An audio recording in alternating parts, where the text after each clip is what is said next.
Hello, I'm Simon Callow. Welcome to another musical journey to some of the most beautiful cities in Europe as we explore the lives of the famous composers.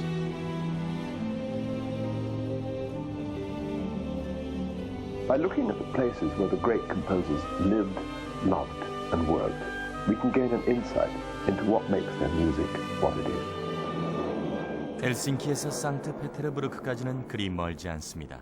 하지만 마치 시간을 거슬러 올라간 것 같죠.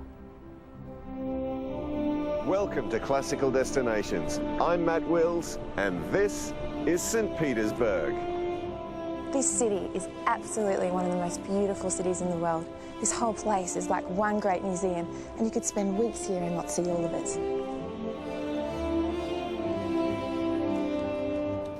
St. Petersburg is the cultural treasure trove of Russia.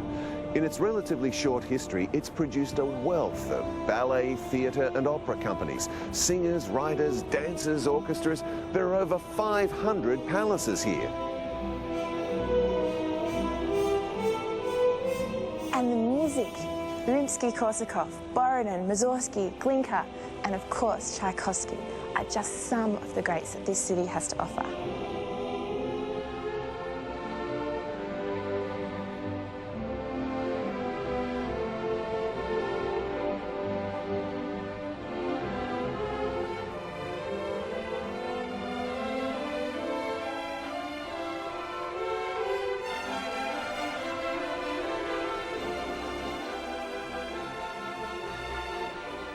상트페테르부르크는 1700년대 초부터 1918년까지 러시아의 수도였습니다. 핀란드만 동쪽 끝 네바다강 삼각주에 위치한 이곳은 지금도 러시아의 북부 수도라 불리죠. 페트로 파블로프스크 요새는 상트페테르부르크에 처음으로 지어진 공식 건물입니다. 펴트르 대제는 유럽과 가까운 항구에 수도를 세우기를 원했죠. 그래서 1703년 네바강 근처 지역을 탈환한 뒤 스웨덴의 공격을 막고자 요새를 만들기 시작합니다. 하지만 요새가 완공되기도 전에 스웨덴이 패배해버리죠. 이 덕에 요새에는 정치 감옥이 만들어졌습니다. 이곳에는 도스토옙스키와 고리키, 트로츠키와 레닌의 형 알렉산드르가 수감됐었죠. 일부는 현재 일반인들에게도 공개됩니다. In the middle of the fortress stands the Peter and Paul Cathedral. It's still the tallest building in St. Petersburg at over 122 metres. The weather vane on top is a golden angel holding a cross, and it's become a symbol for the city.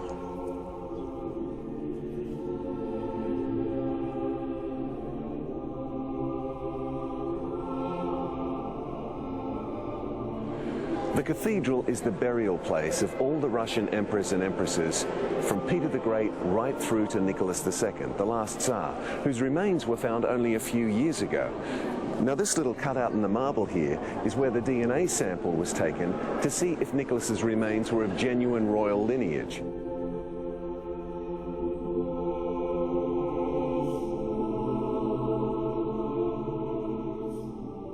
Indeed, the remains were of Nicholas, and he and his family and faithful servants were laid to rest here on the 17th of July 1998, the 80th anniversary of their murder.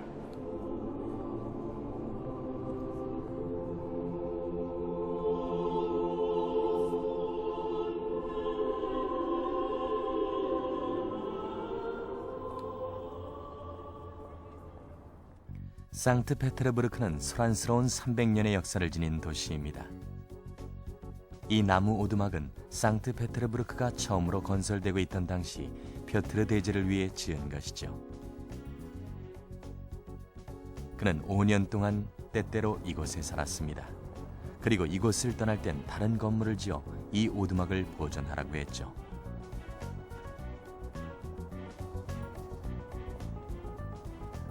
펴트르 대제는 이곳의 모든 건물을 돌이나 벽돌로 짓기를 원했습니다. 하지만 그럴 수 없게 되자 건물을 벽돌로 지은 것처럼 칠하라고 했죠. Almost everything about the way Peter built the city was grand. The palaces and boulevards are made to be viewed from a distance. And if you have time and the temperature is above zero, on foot is a great way to go.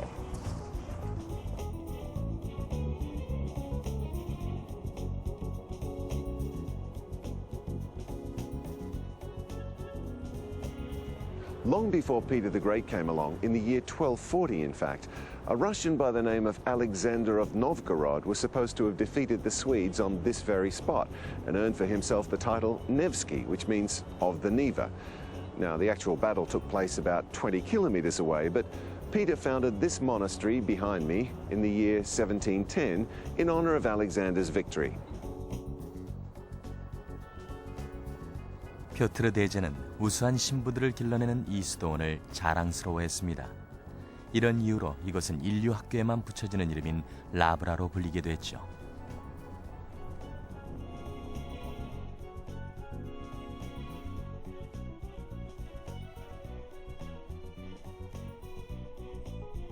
Inside the Lavra is a very special cemetery called the Necropolis of Masters of Arts, and this area in particular contains some of the greats of Russian music. Rimsky-Korsakov, Mussorgsky, Borodin, and perhaps the greatest of all, Tchaikovsky.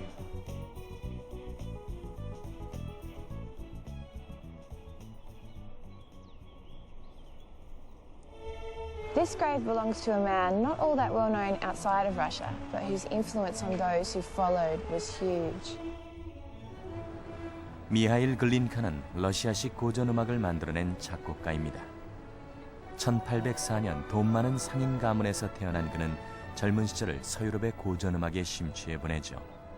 하지만 그의 머릿속엔 조국 러시아의 소리가 흐르고 있었습니다. 1836년 발표된 오페라 황제에게 바친 목숨은 이 모든 것에 러시아 가사가 덧붙여진 곡이라 할 수 있죠. 이 곡은 후대 작곡가들에게 큰 영향을 미치게 됩니다. 또 러시아 음악의 국민주의 운동을 촉발시키게 되죠. 차이콥스키의 첫 번째 작품 역시 글린카에게서 상당히 많은 영향을 받았습니다. 30 kilometers south of St. Petersburg is the Grand Palace of Pavlovsk, built for Tsar Paul I as his summer residence. And it's something to behold.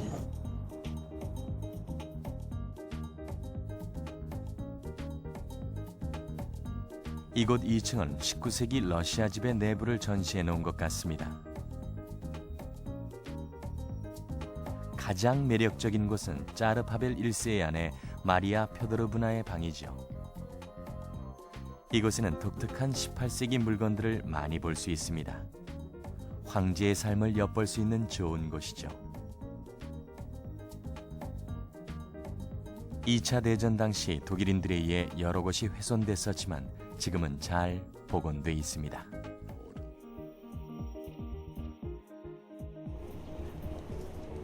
In 1838, the first Russian railway was built between St. Petersburg and Pavlovsk. It ran right through here and into a section of the park called the Great Star. In order to attract St. Petersburg society, great dinner parties and concerts were held here on a regular basis. 이곳 행사는 1856년 요한 스트라우스 2세가 객원 지휘자로 오면서 유명해지기 시작했습니다. 왈츠의 왕이었던 그는 상트페테르부르크의 매력적인 비내 음악을 들여옴으로써 러시아의 서부 문화를 퍼뜨리는 역할을 했죠.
Strauss was every bit as popular here as he was in Vienna. He became the idol not only of Russian aristocrats, but also their wives. More than once he found himself in difficulty trying to escape jealous husbands or young girls he'd fancied. 결국 스트라우스는 자신의 지휘봉을 글린카에게 넘겨줍니다. 이후에도 음악회는 100년을 넘게 지속됐죠.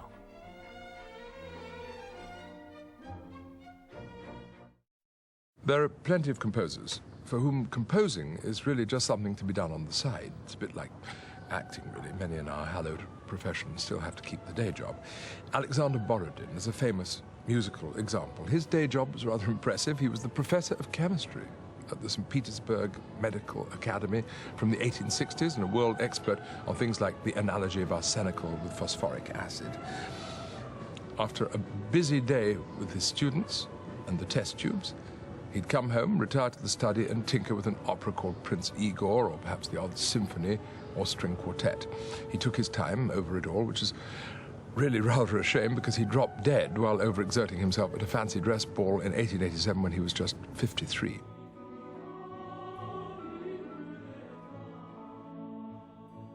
His musical oeuvre, therefore, is rather small, but crammed with so many wonderful tunes that some decades later, a couple of enterprising Broadway writers decided to weave them into the musical called Kismet. But the originals are infinitely more exotic, more sensuous, and much, much more dangerous, as here, in the dances of the Polovtsian warriors and their maidens from Prince Igor.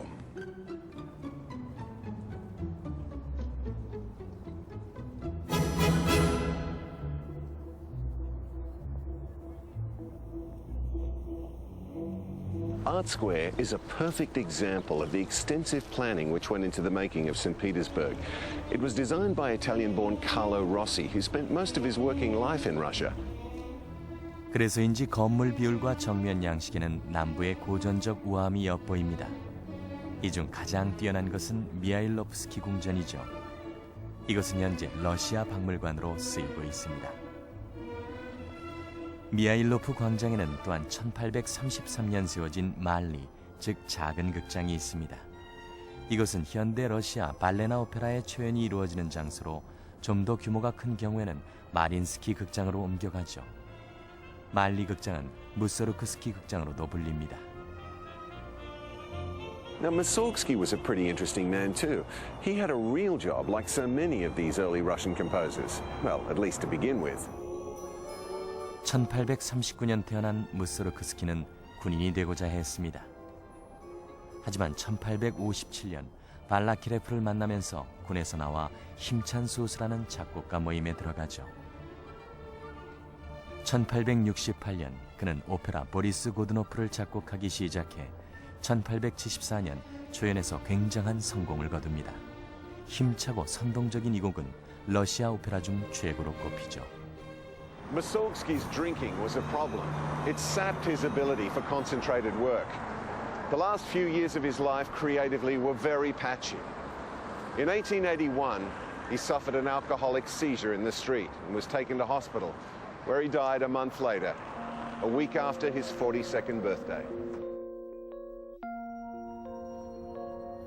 성 이사크 광장 한복판에는 니콜라이 1세의 상이 있습니다. 1760년대 이곳에 처음으로 지어진 주택 중 가장 오래된 건물은 푸시킨의 친구인 시인 미야틀레프의 집이죠. 1840년대에는 재정부 건물과 아름다운 마린스키 궁전이 지어지기 시작했습니다. 이 궁전은 니콜라이 1세가 딸을 위해 지은 것이죠. 현재 이 건물은 입법부 건물로 쓰이고 있습니다.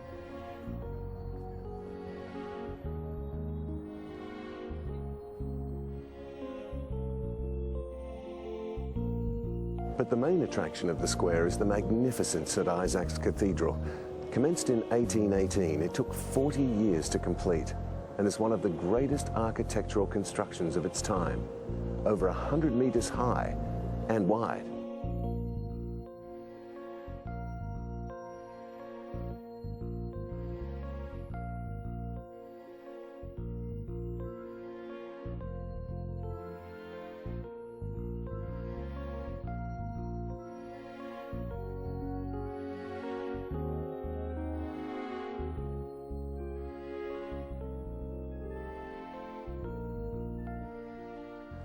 이제 아스토리아 호텔로 가보시겠습니다. The Hotel Astoria was built in 1912 and since then has been the hotel of choice for visiting artists and dignitaries. The guest list is quite impressive. Maxim Gorky, Fedor Shelyapin, Isadora Duncan, Anna Pavlova, not to mention members of the Royal Romanov and Fabergé families. And the view of St. Isaac Square is just perfect.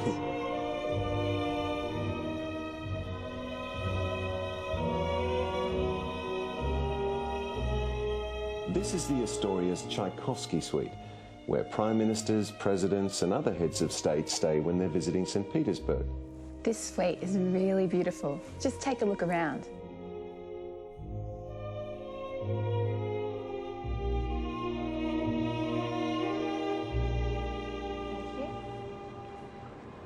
The Astoria is pretty central to most of the sites around St. Petersburg, but there's one creative icon just 10 minutes up the road.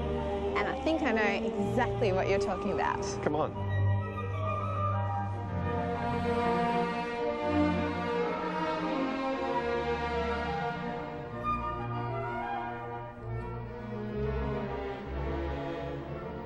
마린스키 극장은 알렉산드르 2세의 아내 이름을 따 지은 곳입니다. 1860년 오페라 공연장으로 지어졌죠. 하지만 주로 발레 때문에 유명해졌습니다.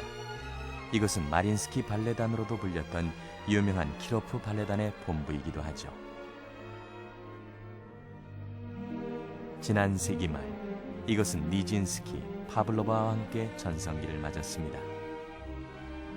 하지만 그 후로도 계속 누레예프나 마카로바, 바르슈니코프 등으로 유명세를 유지했죠. 하지만 세 사람 모두 서유럽으로 망명을 했습니다.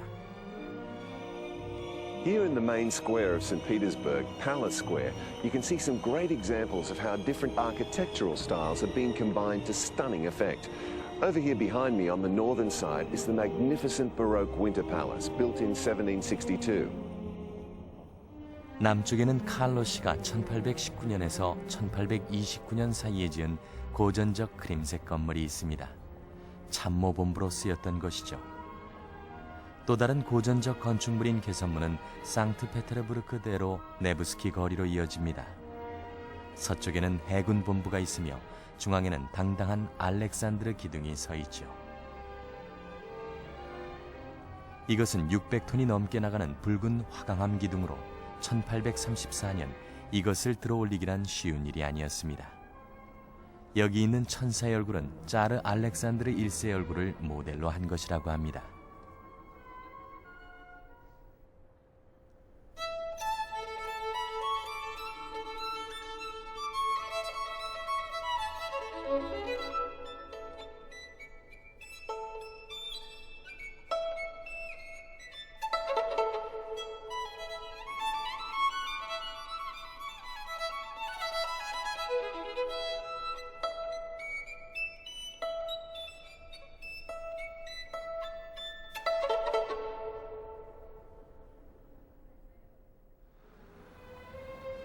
(1862년) 러시아 최초의 음악학교가 상트페테르부르크의 문을 열었습니다. 지도자는 루빈스타인이었죠. In 1871, this great man behind me, Nikolai Rimsky-Korsakov, joined the staff as professor and remained there for 20 years. But before that, he attended the Naval Academy in St. Petersburg. He wrote his first symphony while on a 3-year naval cruise. When he joined the staff here, Nikolai realized that he knew almost no music theory, despite the fact that he'd already completed 2 symphonies and numerous other works. So he taught himself in secret and became one of the world's great music theorists, particularly in music harmony. Several of Rimsky-Korsakov's students achieved musical greatness, including Sergei Prokofiev and Igor Stravinsky, and his influence has been quite profound. 1861년 그는 작곡가 발라키레프를 만납니다. 그를 통해 보로딘 등이 있던 젊은 작곡가들의 모임 5인조 힘찬 소수에 들어가게 되죠. 글린카의 영향을 받은 이들은 민족주의적 음악을 추구하게 됩니다.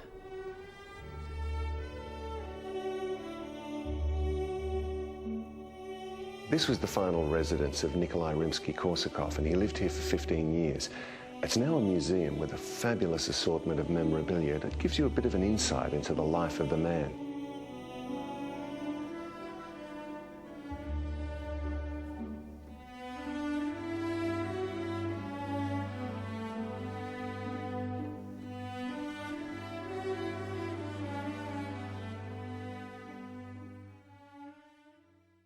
The gamble the St. Petersburg Conservatory took in appointing a raw 27-year-old to the professorship of composition in 1871 paid off. Rimsky-Korsakov turned out to be a very good teacher. Among his students was Stravinsky, who acquired much of his master of the orchestra from his great teacher.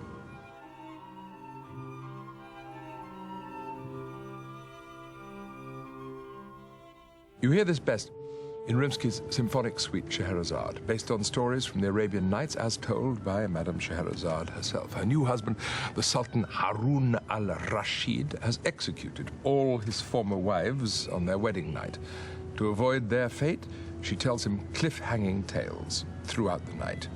In the score, Rimsky shows both Harun al-Rashid's implacable character and Scheherazade's seductive skills.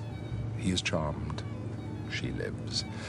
Rimsky's sea voyages as a sailor took him to the Mediterranean, Rio, New York, and most exotic of all, Gravesend in Britain. I don't think he made it to Arabia, so Scheherazade must be a fantasy sound world of the ancient Middle East. It's a most glamorous sound, too. Something entirely new in the music of the late 19th century, one that obviously meant a few years in Hollywood, 50 years later. All those studio pictures about Aladdin and flying carpets, they sound suspiciously like Rimsky-Korsakov. His carpets, though, are of a much finer weave. Oh, yes, he also wrote that piece about a bumblebee.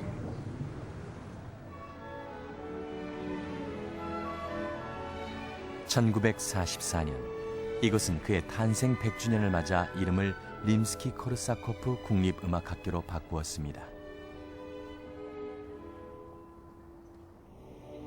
You know, I really admire Rimsky-Korsakov, the way he schooled himself so thoroughly in music and was able to practice on the work of his friends. And did you know that while he was working on Borodin's Prince Igor, he was actually writing some of his own most colourful works, like my favourite, Scheherazade. Yeah, an amazing composer.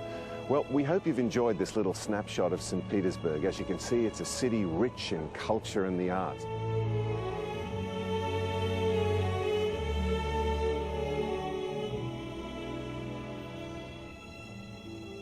We'll be going back to St. Petersburg, the Venice of the North, later in the series. But for our next program, we go to Venice itself, home of the great Baroque composer, Antonio Vivaldi, author of that very famous cycle of violin concertos, I Quattro Stagioni, the Four Seasons.